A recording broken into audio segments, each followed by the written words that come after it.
मेरा एक आस का पंछी उड़ता है ऊंचे गगन पर, पहुंचेगा एक दिन कभी तो चांद की उजली जमी पर। दिल मेरा एक आस का पंछी उड़ता है ऊंचे गगन पर, पहुंचेगा एक दिन कभी तो चांद की उजली जमी पर। नमस्कार दोस्तों, मैं हूं आपका मोहित बरुआ और आप देख रहे हैं बरुआ का शो मस्ट गो ऑन। आज शो मस्ट गो ऑन के रंगमंच के सफर में हमारे साथ बहुत पुरानी निष्ठा शर्मा जी हैं, जिन्होंने दर्पण से काफी नाटक किए और वहाँ के कोरियोग्राफर भी रही हैं। चलिए मैं उनसे मिलता हूँ। निष्ठा जी, नमस्कार। निष्ठा जी, नमस्कार। मैं ये जानना चाहता हूँ आपके थिएटर के बारे में। आपने किस सन से थिएटर को शुरू किया? मैं 79 से मैंने शुरू किया।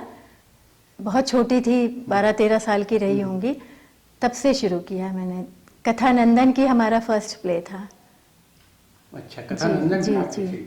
अच्छा, कथानंदन जो एक बाहर से ट्रूप आया था, रशियन ट्रूप आया था, उसमें थे आप? रशियन ट्रूप तो बहुत बाद में बुलाया है हम लोगों ने। अच्छा। हाँ, ये तो 79 में शुरू हुआ। त्रिपुरारी शर्मा जी और रवि शर्मा जी आए थे ना, तब शुरू किया। उसमें पीर भाई ने म्यूजिक दी, बीए भाई ने म्यूजिक दिया और पीर भाई ने लाइट। पीर भाई ने लाइट्स। पीर भाई तो हमेशा ही थे। उसमें क्या किया आपने उस समय? तब तो हम छोटे थे, तो उसमें जुड़े थे, एज एक्ट्रेस जुड़े थे, तब तो अभिनय के साथ जुड़े थे। पहला अभिनय आपका किस सन में रहा? 79, ये कथानंदन से जी। अच्छा, उसमें मेन में थे कि गायन आयन में आप थे? नहीं, पूरा उसमें तो पूरा एक क्राउड का एक बड़ा मतलब मेजर रोल था। एक तरीके से हम तो कहेंगे कि क्राउड का ज्यादा अच्छा रोल था। तो उसमें तो हम लोग पूरे टाइम स्टेज में म्यूजिक, डांस और डायलॉग, सारी चीजें उसमें थी। तो उसके बाद फिर रंगमंच का सफर आपका शुरू हो गया जी। तो उसके बाद कौन कौन से किस निर्देशकों के साथ आपने काम किया? निर्देशक थे रवि शर्मा जी, तो दोबारा कई बार आए हमारे दर्पण में। उसके अलावा प्रगति शाह जी, अखिलेश खन्ना जी, रंजीत कपूर भाई, ऐसे बहुत नाम हैं। सुशीला वर्णेकर जी, उनकी वर्कशॉप। हाँ, सलीम आरिफ जी भी कई बार आए, पर कुछ बन नहीं पाया आगे। हमेशा शुरू होता था हम लोग का अंधा युग, या कोई ट्रेजेडी हो जाती थी, कोई रुक जाता था। तो ऐसे कई डायरेक्टर्स के साथ काम। बाहर भी गई है शायद आपने? अच्छा, उसके साथ अभिनय के साथ साथ आपने क्या डांसिंग का या संगीत का कोरियोग्राफर भी किया किसी नाटक में? सारे नाटक, जितने भी दर्पण के जितने नाटक हैं, समझिए म्यूजिकली होते थे। म्यूजिकली थे। मेरे आने के बाद तो एटलीस्ट म्यूजिकल प्लेज ही हुए हैं। तो उसमें सब में डांस डायरेक्शन मेरा ही था, और उसके लिए सबसे बड़ा कहूँगी, शुक्रगुजार कहूँ या नमन करती हूँ, सच्चे बोलूँ तो प्रोफेसर सत्यमूर्ति महासाब जी को। उनकी बदौलत हम लोग सभी को, दर्पण परिवार जो है, मतलब उनका ऋणी है हम तो ये कहेंगे, है ना, कि उनकी बदौलत ही हम आगे सब लोग निकले हैं इस रास्ते पे। और वो प्रतिभा को पहचानते थे। अच्छा। बड़ा सम्मान करते थे प्रतिभा का। जैसे मैं भले ही छोटी थी, पर वो शुरू से ही समझ गया, और उन्होंने फिर मेरे को, एक्ट्रेस तो थी ही, बल्कि साथ में नेपथ्य के सारे काम करती थी, वेशभूषा, संरचना और ये सारी चीज़ों में मैंने काम किया दर्पण के साथ। पर उसमें उन्होंने जैसे आगे बढ़ाया कि कोरियोग्राफर, डांस डायरेक्टर की हैसियत से तुम्हें आगे बढ़ना, और उन्होंने एक स्क्रिप्ट भी दी थी मुझे कि तुम्हें आगे चल के इसको पूरी तरह डायरेक्ट करना है। तो ज्ञान तो अग्नोत्री जी के साथ भी रहते उनके साथ? मैंने उनसे मिली भी नहीं हूँ। हाँ, तब छोटी थी तो मेरा ताल्लुक भी नहीं हुआ। हाँ। फिर उसके बाद आपका रंगमंच सफर शुरू हुआ।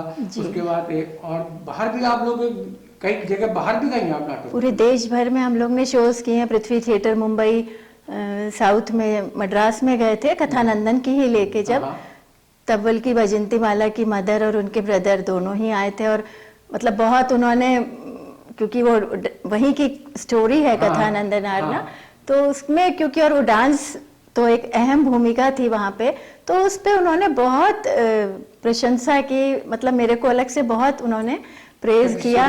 तो उस समय छोटे थे, तो ये सब नेचुरली आपको आगे बढ़ने के लिए उत्साह देता है। जी। फिर जब आप सीनियर वाले नाटक करने लगी ज़्यादातर, तो उसमें जो आप डांस सिखाती थी, तो उसमें आपको परेशानी नए लोगों को सिखाना और फिर उनको तैयार करना? एक सच बोलूं ना, तो ऊपर वाले की कृपा और गुरुजनों की जो कृपा है ना, और परिवार में माता पिता भाई बहनों का सहयोग, इतनी बड़ी शक्ति मिलती है उन सब चीज़ों से कि मुझे शायद कभी ये सोचना तो पड़ा ही नहीं कि ये कोई नहीं सीख सकता, चाहे वो छोटा बच्चा हो, चाहे वो मतलब हमारे यहाँ मेल फीमेल सभी लोग पूरा कोरियोग्राफी में सब होते थे, चाहे वो जैसे भी हो उनको, मतलब मैंने ये कभी दिमाग में नहीं आया कि मैं नहीं सिखा सकती या नहीं सीख पाएंगे। मुझे मालूम है मैं सिखा लूंगी और ये लोग करेंगे, वैसे ही करेंगे। नहीं, कुछ ऐसे बच्चे जो जात सिखाने के बाद भी नहीं सीख पाते, ऐसे भी कुछ रहे होंगे बच्चे? नहीं, मेरे पास भगवान की दया से ऐसे कुछ टेक्निक आ जाती है कि जो जैसा है ना उसके हिसाब से हमें सोच होनी चाहिए कि कौन सामने है, हम उसको किस तरह से आगे बढ़ाएंगे। हमारा काम है कि उस चीज को आगे ले जाना।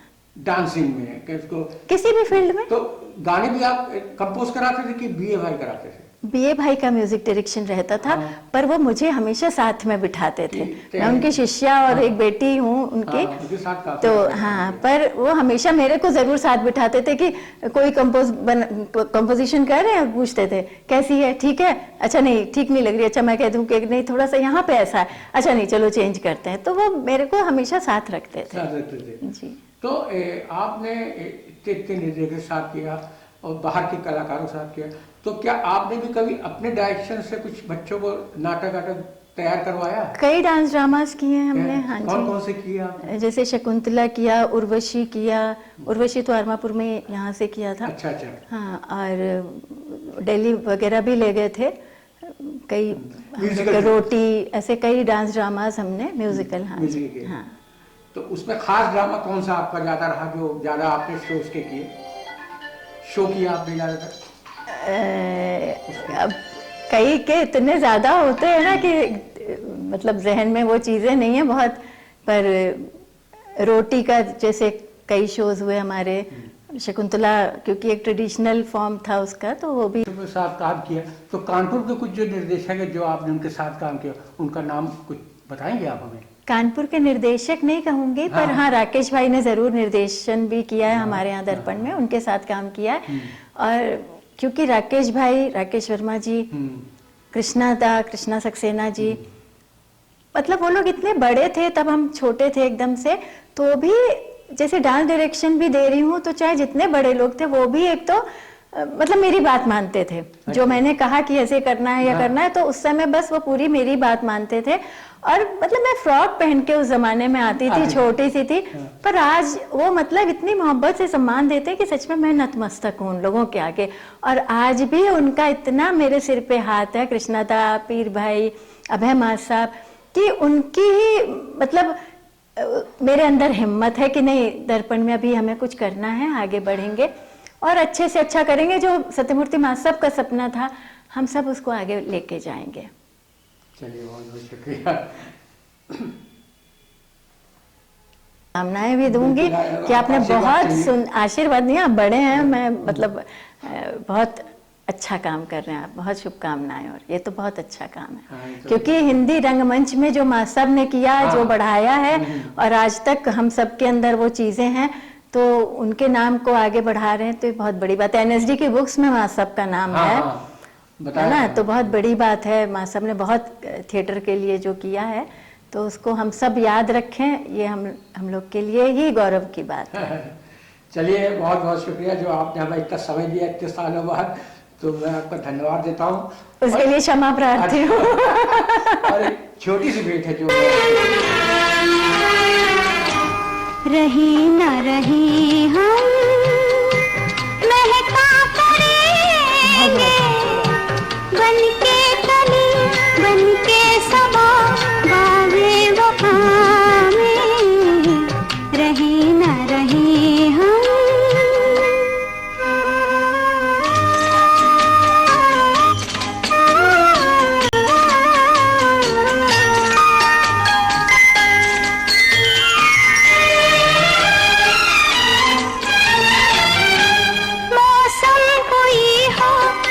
चमन में रंग बन के रहेंगे हम खिरामा, चाहत की खुशबू यूं ही जुल्फों